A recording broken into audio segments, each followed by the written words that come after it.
What's going on, guys? It is the Coaster Battleman here, bringing you number 30 through number 11 on my top 50 roller coasters I've ever ridden as of August 2021. Let's get started. Number 30 is Shivering Timbers at Michigan's Adventure. This is a massive wooden roller coaster that was built by CCI, and it's basically a hyper coaster style wooden coaster with the insane out and back layout with the huge airtime hills. This ride has some really solid airtime, and though it may not be the smoothest coaster in the world, it's a really fun and long experience.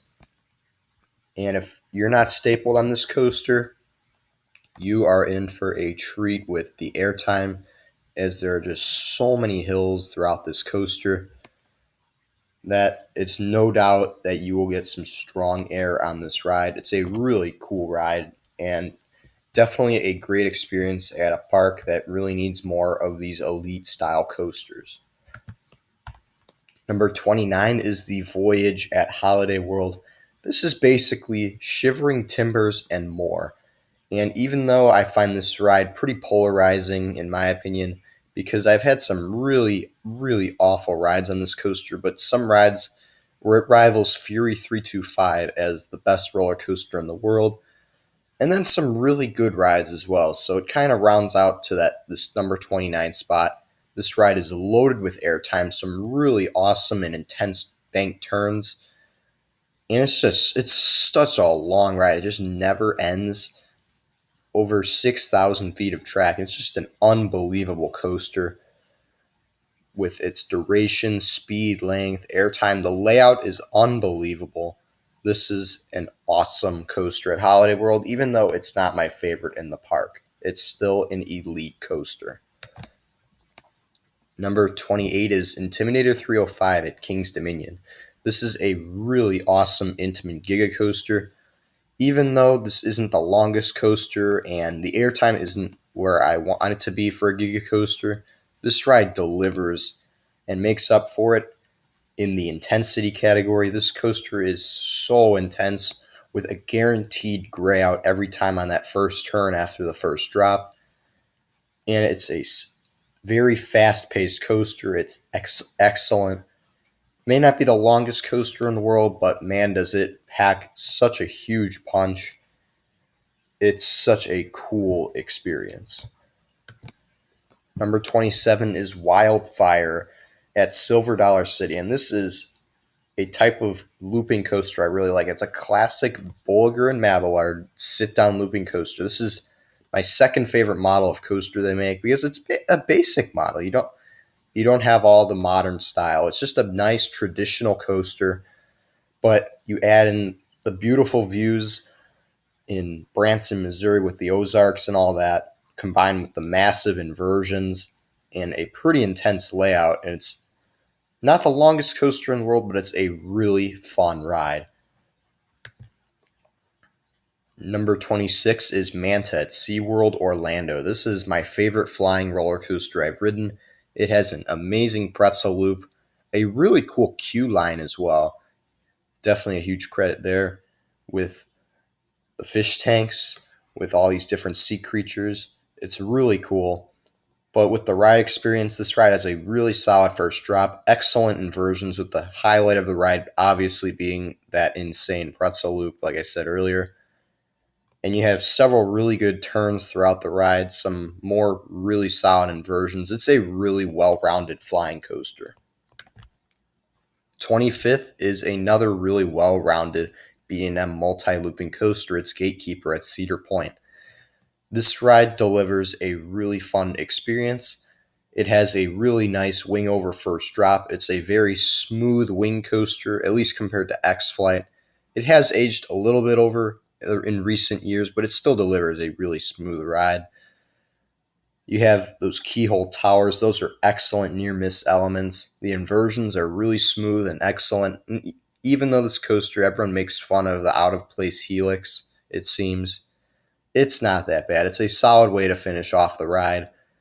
And overall, this is a really, really solid wing coaster. Really fun ride. 24th is the Intense Top Thrill Dragster, another Cedar Point icon. This thing has the best launch out of any coaster I've ever ridden, including Maverick's insane launch. But this ride, 0 to 120 miles per hour, that launch is so fast. You are flying through the track. It is such a fun ride. You have an awesome view at the top, and then that crazy twisted spiral drop. It's such a short ride. That's my only knock on this coaster, but it well makes up for that with the restraint system being these tiny little Intamin T-bar restraints, best restraints out there, without a doubt. This is a really fun coaster. Definitely worth a ride when you go to Cedar Point. 23 is Maxx Force at Six Flags Great America, and this is an oddball opinion. Why would you put Maxx Force ahead of Top Thrill Dragster? For me, it's because there's more elements throughout the ride, and it also has a very, very fast acceleration, 0 to 78 miles per hour in under 2 seconds. Plus, you add 5 inversions to go along with that ride, and it's such a crazy experience. You have a couple really solid airtime moments because of the restraint system. You can get some really good airtime on a couple of these drops, some hang time as well. This is a really fun coaster, super smooth, fairly intense. Even though it is a very short ride, it packs such a good punch every single time. Number 22 is Apollo's Chariot at Busch Gardens, Williamsburg. This is a really smooth B&M hypercoaster, and it's the OG B&M hypercoaster. It's jam-packed with tons of airtime hills, and it delivers on those airtime hills. It's a really solid ride. It has the stats, it has the length, it has the airtime. Definitely everything you could ask for out of a classic B&M hypercoaster. 21 is Titan at Six Flags Over Texas, and this is one underrated coaster. This is an overhated ride, in my opinion. It has an awesome first drop, some really solid turns, an intense spaghetti bowl section in the second half, and a really insane double helix.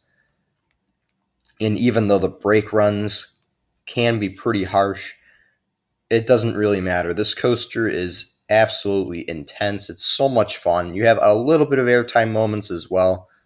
This is basically a large hypercoaster sized giga coaster. It's a really good experience. Number 20 is an actual giga coaster. It's Orion at Kings Island. And this coaster, if it had the length of Fury 325, this would be probably my number one roller coaster on the planet, or my number 2. But unfortunately, it does not have Fury's length. So that's why it's down here at number 20. But that doesn't make this ride a bad ride. This is an awesome coaster. The elements are all super high quality. Airtime is everywhere on a lot of the elements. The first drop is really excellent, and it's a beautiful coaster. I love the color scheme. And even though it has the traditional Kings Island B&M rattle, it never really bothered me on this coaster, any of Kings Island's B&Ms, frankly. And this is a really fun coaster with its out and back layout. You have Orion's Belt, which is this massive, insane helix section that's really cool. You have a speed hill, which is a really fun element as well. Orion also has some really solid theming as well. So, for at least for a Cedar Fair coaster. So, yeah, Orion is at number 20. 19th is Incredible Hulk at Universal Islands of Adventure. This is a really cool B&M sit-down looping coaster. It has a really cool launch through a tunnel, and after that, it is just this insane ride, jam-packed with a bunch of inversions nonstop. It's fairly intense, and it is your traditional sit-down looping coaster. And this is one of my favorite models of coaster from B&M, but you add a launch into it, it's a really cool sensation. The inversions are smooth. It goes over the water. This is a really fun ride. And not only that, there's also a soundtrack while you're riding the ride. Number 18 is New Texas Giant at Six Flags Over Texas. This is an RMC hybrid, the original RMC hybrid, and it still holds up really well, at least when I rode it in 2018. This is an awesome coaster. The first drop is excellent. The bank turns are really solid, and there's some really strong airtime throughout the ride. This is a really solid RMC, and it's a really long ride as well. 17th is Powder Keg at Silver Dollar City, and this is one of the most underrated roller coasters on the planet.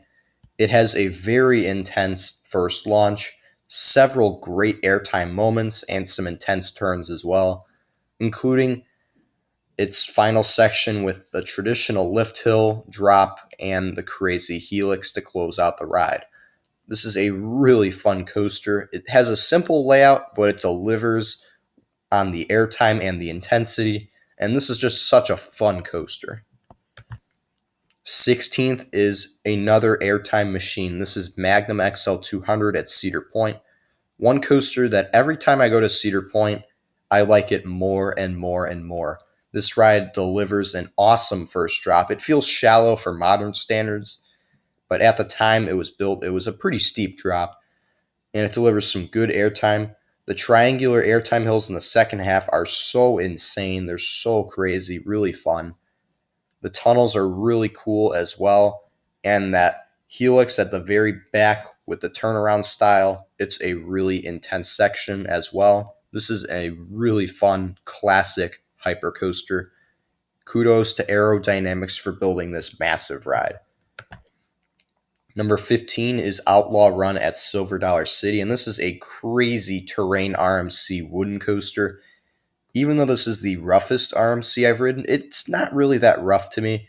This coaster has an insane first drop, and it's just non-stop, fast-paced action with that insane first drop, several inversions, insane bank turns, airtime hills, beautiful views of the trees.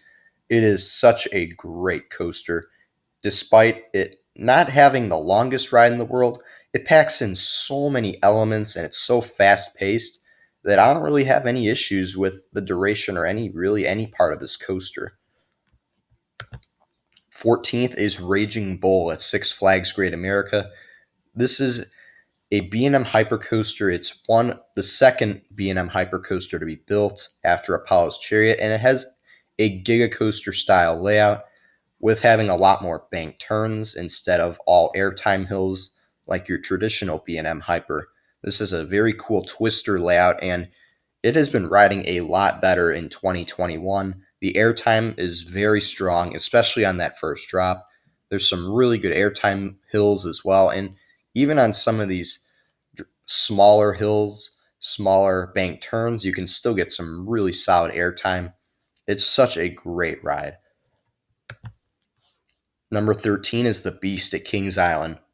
Even though this coaster isn't the smoothest and has a fairly weak layout, I don't really mind the layout. It's a really cool experience as you venture through the trees and the woods. It's such a fun coaster, especially that second half after that second lift hill, the super shallow drop into the super intense helix, one of the craziest sections of roller coaster I have ever ridden, and one of the best parts of any wooden roller coaster out there.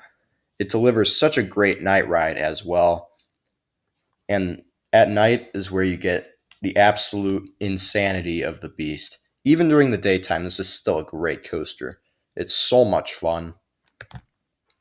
Number 12 is Afterburn at Carowinds. This is a classic B&M inverted coaster, and it's my favorite B&M invert I've ridden. It is a really intense coaster. It's glossy smooth. The inversions are excellent. And this is a really well-rounded coaster. And for me, out of the Carowinds roller coasters that I've ridden, it's my third favorite in the park. It's such an elite ride. So much fun. Super smooth. Definitely one that I love to marathon if I ever go back.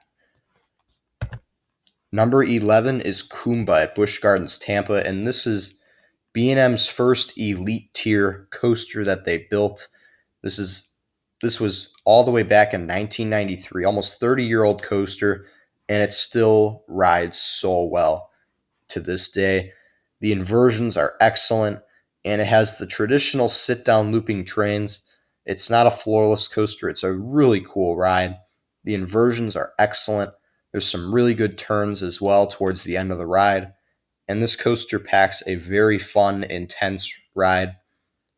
And that is my list of number 30 through number 11 of my top 50 roller coasters I've ever ridden. The top 10 will be coming soon. Thank you for watching.